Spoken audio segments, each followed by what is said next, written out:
Thank you guys. We've gotten so many messages. More oatmeal. We got so many messages from you guys asking like, is everything okay? Yes, I am just learning. If you saw, that was crazy. Oh, I just smudged my, look at this. Welcome to my days. Whenever I turn the camera on or do anything, I have a 3-year-old that is screaming because full attention is not on her. You can have the scooter.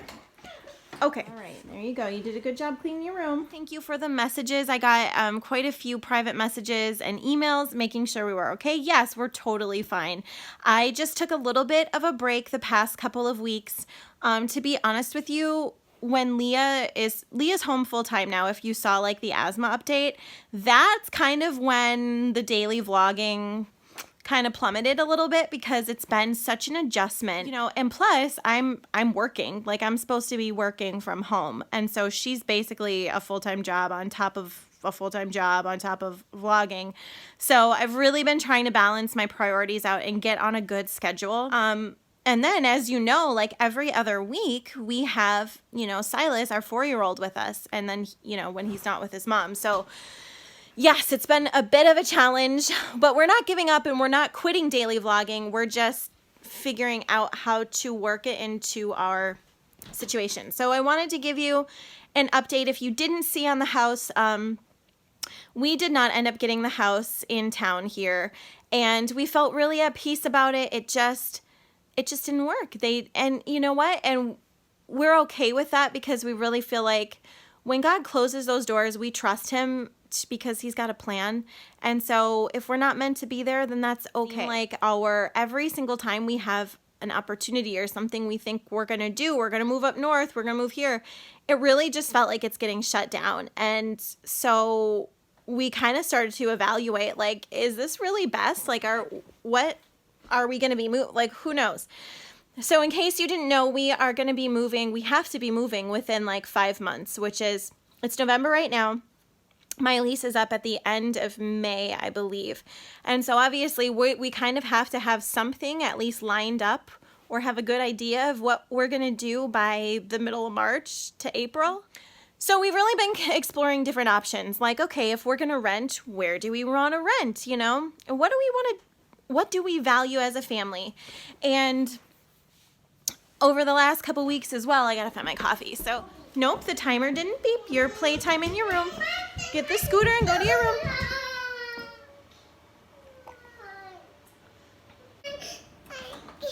Okay, that's nice. Honey, you're not in trouble. It's just playtime, okay?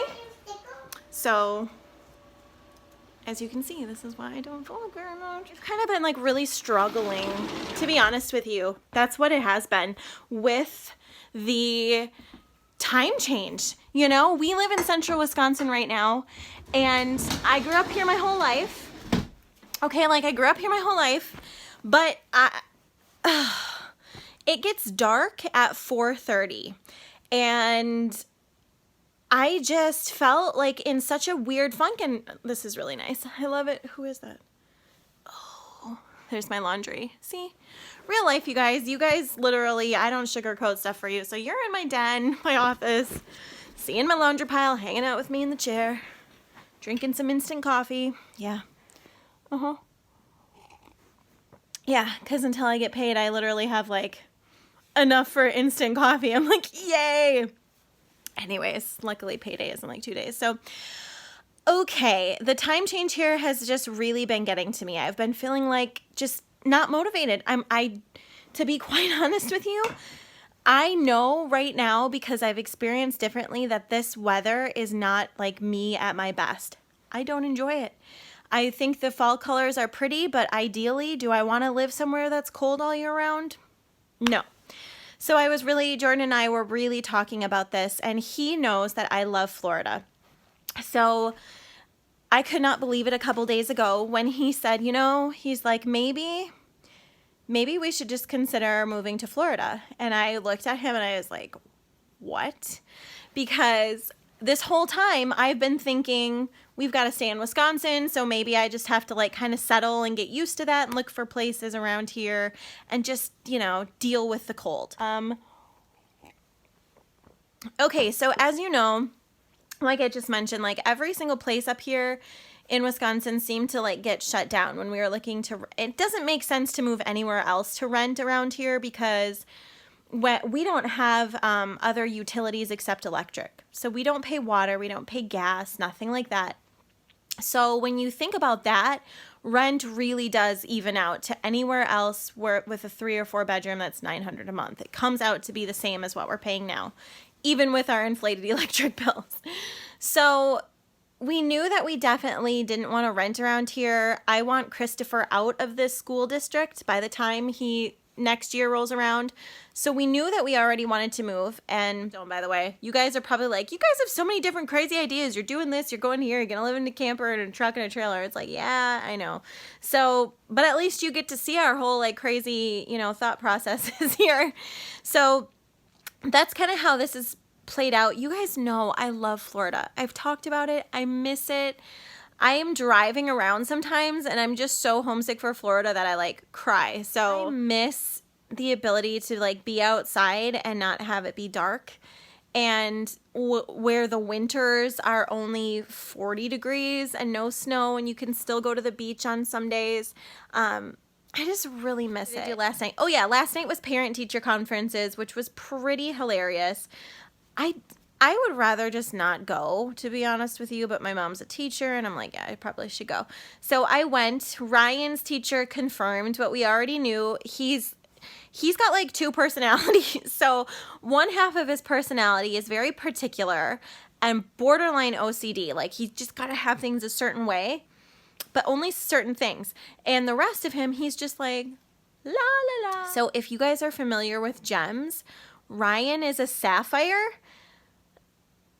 And it's so weird because it's like he's a sapphire pearl, maybe? Sapphire. I think he's a sapphire pearl. Christopher's teacher. So first I'm in the hallway. You guys, this is so embarrassing. I have to tell you what happened.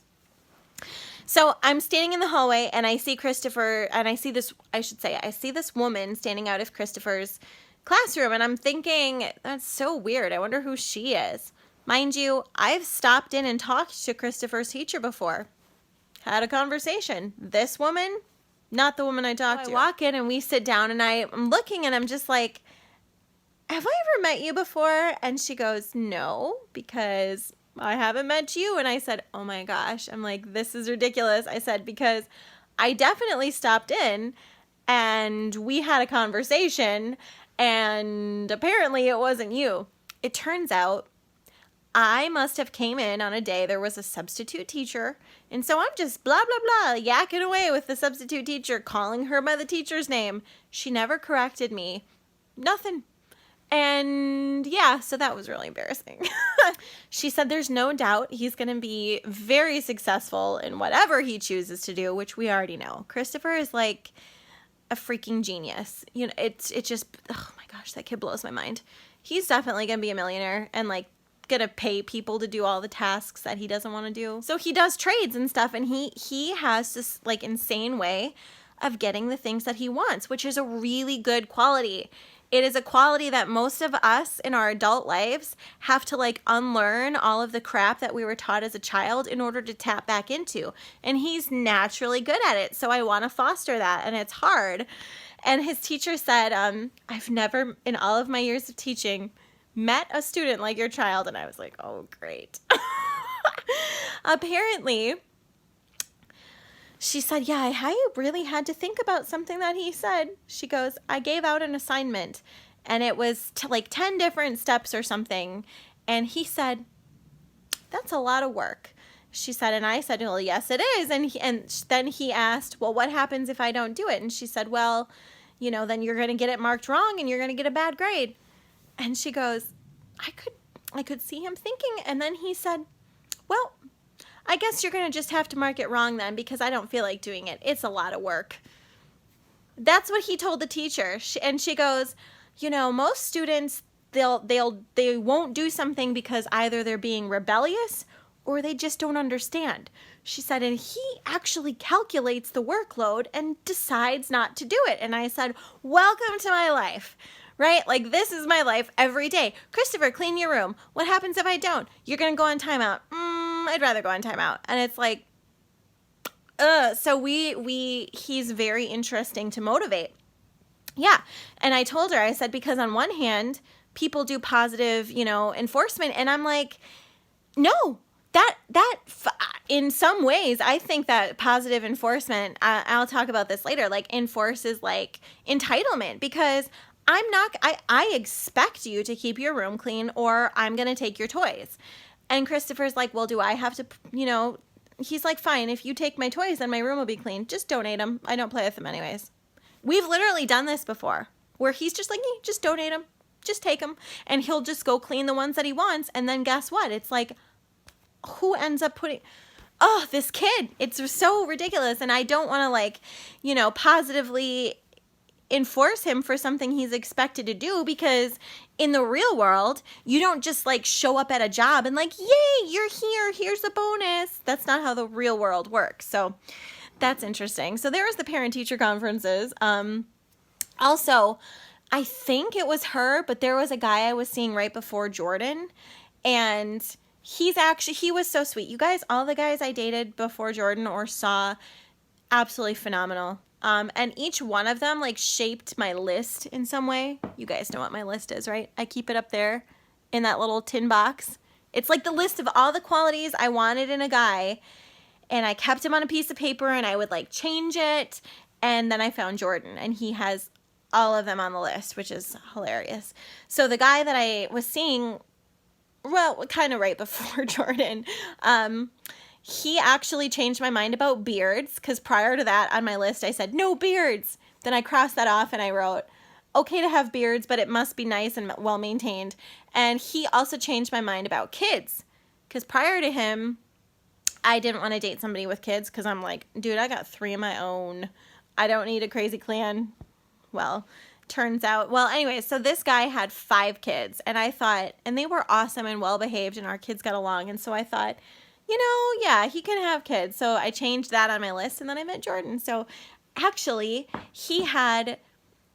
I didn't know this, but there was some like other girl that he had kind of been sort of like talking to, and she knew about me, but I didn't know about her. And I told him, I said, the very